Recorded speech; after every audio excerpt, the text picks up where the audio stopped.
To get nails, it must look like this. After you get the nails, you start the nails first until they don't fall out. First, you have to do the measuring. Easy way to measure a ½ inch. You could do it this way and use a carpenter screw to draw it across. But this is a ½ inch. If you put this even with the top, draw that line, that's a ½ inch. So that's the fast way. You will have to measure a 1/4 of an inch from each side though.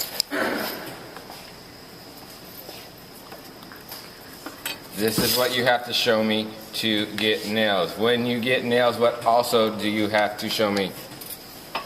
Plans. Plans. Then first thing you do when you get back to your desk, you start them so when you turn this upside down, they don't fall out. This is not very thick, so just hammer it a couple times. And try not to hammer it to the table. Remember, when you're hammering, hammer at the end of the handle. If you bend a nail, trade it in for a straight nail. If you lose a nail, it costs you a point. Then, next step.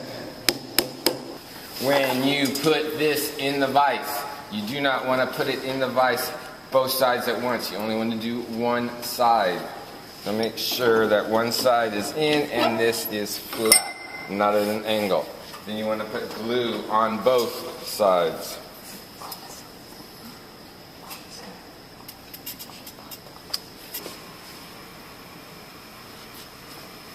And doesn't matter if it's not even with this side. We just want to make it even with the bottom and even with that side.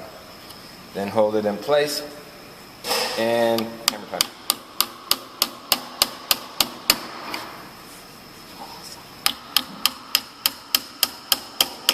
Don't hammer this side. You can tell that it's not very tight, and if you hammer it, it'll all break apart. So you'll have a little glue, wipe that off, then flip it around. If this is not even right here, that's when you come see me. Mine happens to be even, so I can go ahead and hammer. What I will do is, this can move a little bit, so I'll move it to make sure that it's even, and then I'll hammer that nail for you. So if it's not even, I'll hammer a nail for you, then I'll give it back to you and you nail the bottom. But it's very important that the top is perfectly even.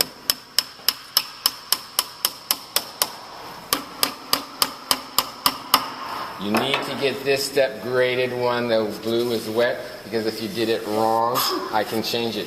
If you did it wrong and you let it dry in your locker, then that's a problem. So, if you nail these in today, you can't nail this in. This has got to dry. But you can go on to the next step after you nail in the top, the first part. Someone who has plans in front of you, read what the first part of step number 13 is. Yes? Sand off all pencil marks. First part is sand off all pencil marks. Green. That's going this way. Green.